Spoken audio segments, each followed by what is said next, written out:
Bien, on va essayer de rentrer un petit peu dans le concret, mais passer après eux, c'est toujours terrible. Donc je vais appeler Laurent à côté de moi, et puis Patrick, pardon. Laurent est déjà passé, pour vous présenter à deux voix la suite, c'est-à-dire sortir du brouillard. Alors on va essayer de sortir un petit peu du brouillard ensemble, parce que j'ai l'impression que l'expérience québécoise ne nous a pas totalement éclairés ce matin. Je vais commencer mon propos. Alors j'ai la zapette, on a la zapette. Pour vous dire quelques mots, finalement, essayer de faire le lien entre la notion de qualité des parcours de santé et le partenariat en santé. C'est pas si évident que ça. Première diapositive, c'est essayer d'imaginer ensemble un partenariat pour cette personne qui est un petit peu mal partout, qui pourrait être moi d'ailleurs en l'occurrence. Premier réflexe, c'est se tourner vers nos équipes de soins primaires, ce qu'on appelle maintenant, de proximité, à proximité de chez nous, qui sont de plus en plus constituées sous forme d'exercices coordonnés avec tout un tas de professionnels, de plus en plus équipés, bien sûr, non seulement avec une pharmacie à côté, un laboratoire ou une index de prélèvement, mais aussi de plus en plus de l'imagerie en couple, pour répondre à ce besoin de santé immédiat. Et puis évidemment, vous le savez, de temps en temps, ça ne suffit pas, et ces équipes de soins primaires, elles ont besoin de se tourner vers des équipes de référence territoriales, portées par des établissements publics ou privés, qui apportent un certain nombre de réponses complémentaires, et notamment sur les soins non programmés, sur les urgences par exemple. Et puis, dernière étape de ce parcours, c'est ce qu'on appelle les soins tertiaires, c'est effectivement en fonction de vos besoins, de certaines maladies très particulières, rares notamment, de se tourner vers des centres d'expertise, des centres régionaux d'expertise. C'est ainsi que ce travail et se conceptualise et se concrétise au quotidien, on l'espère, une espèce de réponse graduée de l'offre en fonction des besoins, au plus près des lieux de vie des usagers que vous êtes, que nous sommes, avec deux autres notions complémentaires à cette notion de graduation de l'offre. C'est la notion de délégation. De plus en plus, il faut sortir du dogme que la réponse est forcément médicale. Elle est souvent mieux utilisée et plus pertinente quand elle s'organise avec un ensemble de professionnels et avec des délégations de tâches, de nouveaux métiers, les coordonnateurs de parcours, les infirmiers de pratique avancée et d'autres sont dans cette logique de délégation. Et la troisième, c'est bien sûr tout ça, si on veut garantir la qualité, c'est la coopération et comment on assure la coopération des acteurs au sein de ce territoire. Ça, c'est le défi qu'il y a devant nous et qui est dont le chef d'orchestre est l'ARS et ses équipes. Alors, la qualité de tout ça, comment on peut l'aborder ? À chaque segment de ce parcours, qu'on soit dans la prévention primaire, qu'on soit dans le diagnostic précoce de la maladie, qu'on soit dans le soin, qu'on soit dans la rééducation ou qu'on soit dans la réadaptation psychosociale, à chaque étape de ce parcours, finalement, j'ai l'habitude de résumer ça en reprenant une conception de la qualité des parcours qui diffère un peu de l'approche de Doda-Médian classique, qui est en fait basée sur une conception plutôt de principe éthique. Alors je vous ai mis, c'est tout petit, vous l'aurez évidemment, les références bibliographiques internationales qui ont construit ce modèle, que j'ai un peu résumé en 5 facteurs, depuis la conception initiale et la publication en 2001 de l'Institute of Medicine, qui a conceptualiser la qualité des parcours, des soins et des accompagnements à partir de ces syntaxes. Je ne vais pas les détailler, je l'ai fait la semaine dernière à France Asso Santé, donc je vais, pour ceux qui y étaient, éviter la redite, mais en fait l'idée c'est de savoir effectivement, en fonction de l'étape de votre parcours de santé dans lequel vous êtes, est-ce que vous avez assuré l'accessibilité à cette réponse ? Est-ce que cette réponse est conforme aux données de la science ? C'est la notion de pertinence. Elles sont conformes aux attentes de l'usager, à nos attentes, y compris au niveau de ses valeurs. Elles sont également produites dans un contexte garantissant la sécurité de cette réponse. Et ensuite, effectivement, est-ce qu'elle est efficiente ? Est-ce qu'elle permet de garantir les fonds de la solidarité qui, vous le savez, sont limités ? Ce sont ces 5 facteurs qui permettent d'analyser ce qu'est la qualité. Donc, vous le comprenez, cette notion de qualité, elle n'est pas un seul versant, c'est un tout, c'est un équilibre entre ces 5 dimensions. Et une harmonie, comme je le dis souvent, plus qu'un équilibre. Et cette harmonie ne peut être garantie qu'à un endroit donné, pour une personne donnée, et une réponse personnalisée. Donc, ma dernière diapositive avant de céder la parole à Patrick. Si on accepte ce modèle, cette conception d'un parcours de santé et cette approche de la qualité, finalement, quelle est la place de l'usager au-delà de l'écoute, de la simple écoute et de l'information éclairée? Ça, c'est l'exigence légale. Comment on peut faire de l'usager, dans chacun de ces axes de la qualité, un véritable partenaire, à titre individuel d'abord, qu'il puisse, en fonction de son savoir expérientiel, de son expérience de patient ou de personne accompagnée, comment elle peut aider les professionnels qui l'accompagnent dans ce parcours de santé pour améliorer ce parcours, et à titre collectif, comment on valorise toute cette expérience pour améliorer le système. Voilà un petit peu le défi quand on prend le fil de la qualité, et les questions que j'ai envie de poser à Patrick maintenant, qui va nous éclairer sur la réponse. Je te laisse la parole.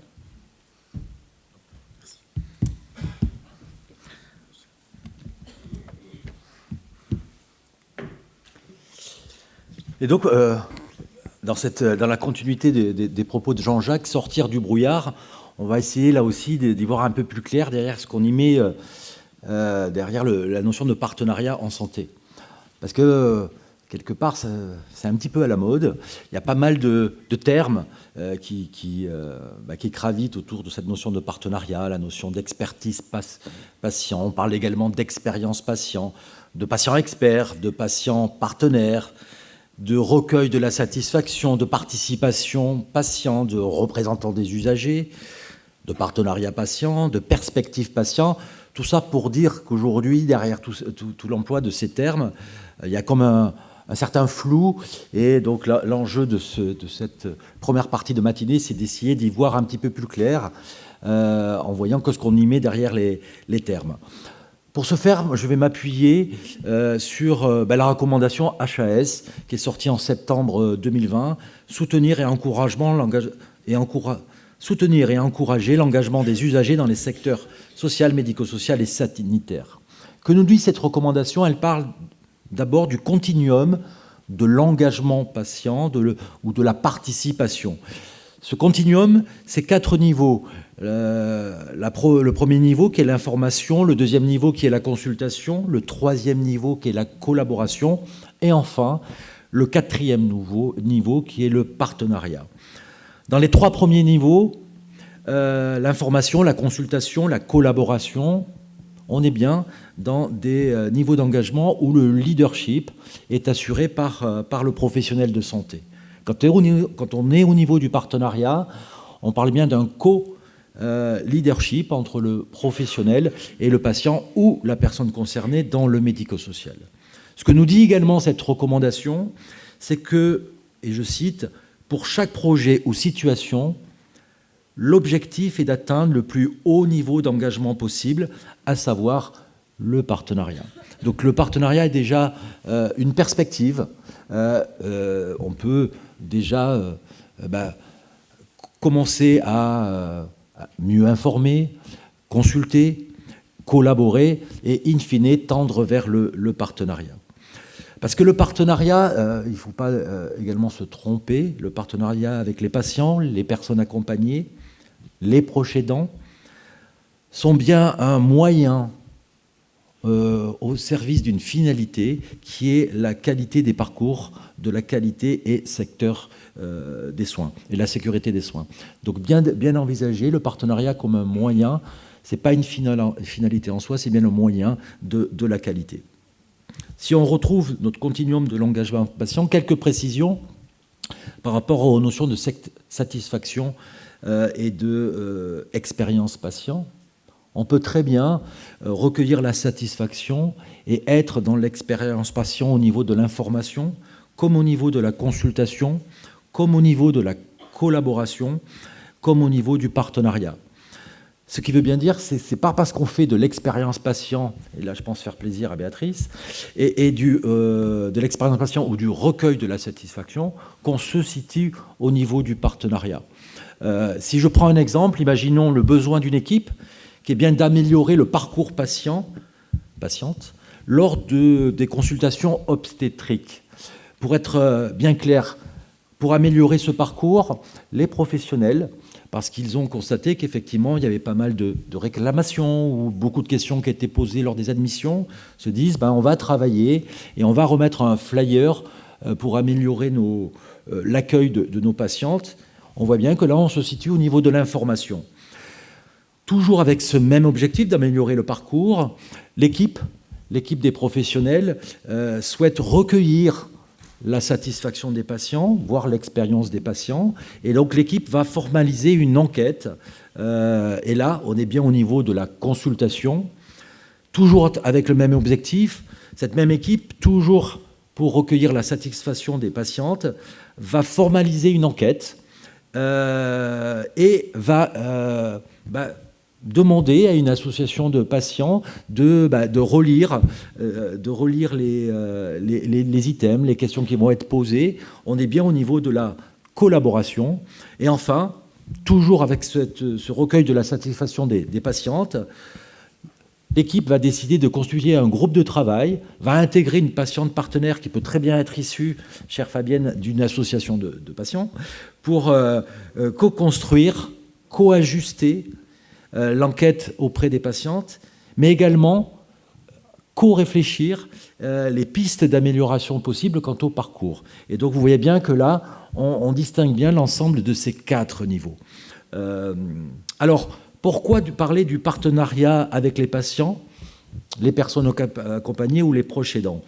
Et là, je vais repartir des résultats d'une thèse de Coulter qui est souvent citée quand on parle de partenariat, qui nous dit qu'en moyenne, une personne vivant avec une vulnérabilité de santé, un sujet en soins, cette personne passe entre 5 à 10 heures par an avec les professionnels de santé concernant sa santé. Les consultations, les suivis, les bilans. Et en même temps, cette personne, ainsi que son entourage, va passer près de 6250 heures pour prendre soin de sa santé. 5 à 10 heures, 6250 heures par an. Donc l'expérience de vie avec une vulnérabilité de santé, c'est effectivement des savoirs spécifiques. Avec cette slide, vous voyez quelques types de savoirs spécifiques par rapport à l'expérience de la vulnérabilité.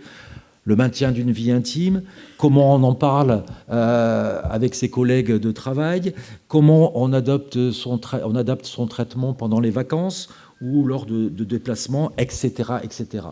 Quand on parle des savoirs issus de l'expérience, voilà, ce qu'on parle en ETP des compétences d'adaptation, voilà le type de savoirs qui sont partagés par les patients.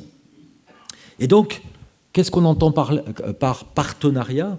Et là, je vais effectivement très rapidement évoquer le modèle de Montréal qui a conceptualisé la notion de partenariat patient et qui nous dit qu'entre, on va dire, les professionnels et les patients, les proches qui ont également un vécu de la maladie, ce n'est pas leur maladie, mais ils ont bien un vécu de la maladie. C'est pour ça que pour les Canadiens, quand on parle de patients, on inclut la notion de proche aidant. Il y a un défi de synchronisation. Vous voyez en bas des ronds, à un moment donné, la logique plutôt, pour les Canadiens, biomédicale et la logique plutôt expérientielle des patients, des proches. Et c'est bien ça tout l'enjeu de ce défi de synchronisation. Et donc, le modèle de Montréal nous dit qu'il faut effectivement passer d'une vision où je sais ce qui est bon pour le patient, plutôt ce qu'on nomme de manière un peu péjorative le paternalisme. Dans les années 70, on a eu les approches centrées où effectivement une équipe pluridisciplinaire va veiller à écouter les besoins des personnes, des patients, et par rapport à ça, l'équipe va décider du meilleur projet de soins. Dans le modèle de Montréal, les 6250 heures du patient, de son entourage, sont reconnues comme une expertise de soins, et à ce titre, le patient, les proches aidants, font partie de l'équipe de soins. Ce qui est au centre, ce n'est plus le patient, c'est le projet de soins. Et donc, au même titre que l'ensemble de l'équipe pluridisciplinaire, il y a une nouvelle discipline, comme ma collègue Fabienne Raguingir le dirait, qui est la vivrologie. La vivrologie est une expertise en soi, issue des savoirs de l'expérience, et donc, au même titre que les autres professionnels, ces savoirs sont convoqués pour co-construire, co-décider, être co-responsable du projet de santé. Donc au centre, dans le modèle du partenariat, on a bien le projet de santé, et le patient, le proche, fait partie de l'équipe de soins. Vous voyez la définition que donnent les Canadiens. C'est un engagement réciproque, qui n'est pas uniquement le professionnel qui va vers le patient, mais André le disait ce matin, et Virginie également, c'est le patient aussi qui va vers le professionnel. On est véritablement une rencontre réciproque, une complémentarité des savoirs. Ce n'est pas les uns contre les autres, c'est les uns avec les autres. Donc pour assurer ce co-leadership et cette notion de co-responsabilité, certainement pas au sens juridique du terme, co-responsabilité quant au projet de santé. Et donc pour favoriser les conditions du partenariat en santé, les Canadiens, effectivement, ce partenariat donc les Canadiens disent que ça implique une vision systémique. Au niveau micro, l'enjeu c'est bien la relation individuelle de soins ou d'accompagnement, cette relation de partenariat. Et pour que cela existe dans la relation individuelle de soins, il faut des interventions au niveau méso, au niveau des organisations de santé, de l'enseignement, de la recherche, et également au niveau macro, dans tout ce qui est la réflexion sur nos politiques de santé. Et donc ça fait apparaître différentes dimensions du partenariat. L'expérience de vie avec la maladie des patients, des personnes accompagnées, des proches aidants, qui sont déjà partenaires pour ses propres soins, des patients partenaires de soins, et vont donc être partenaires avec les professionnels de santé pour son projet de soins, une dimension individuelle. Et le partenariat, c'est une dimension également collective, où le patient qui est partenaire de ce soin va également développer d'autres compétences, des compétences de partenariat.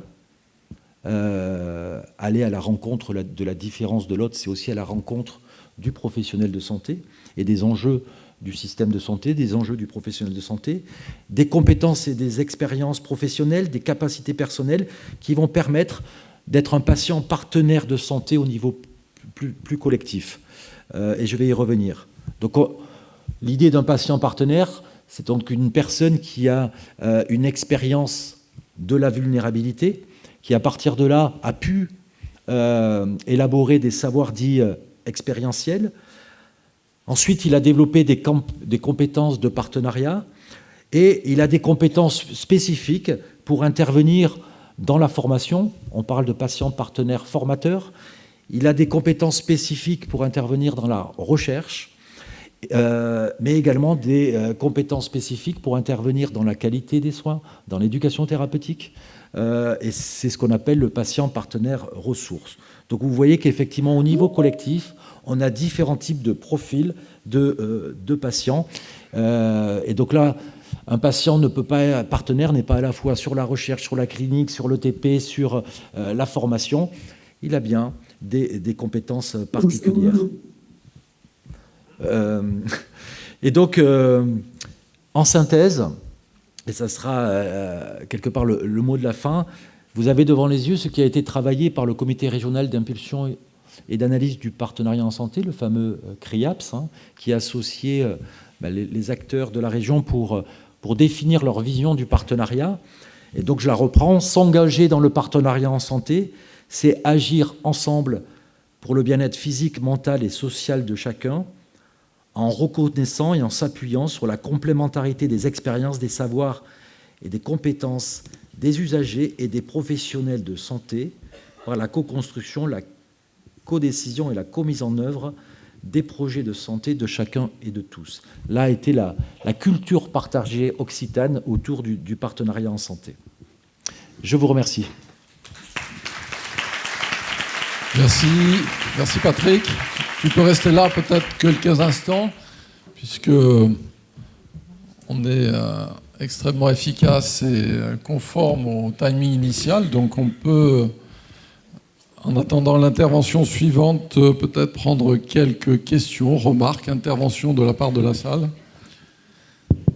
Est-ce que vous avez des questions? N'hésitez pas. Tu as une question, Fabienne, de Mohamed à droite. Mohamed.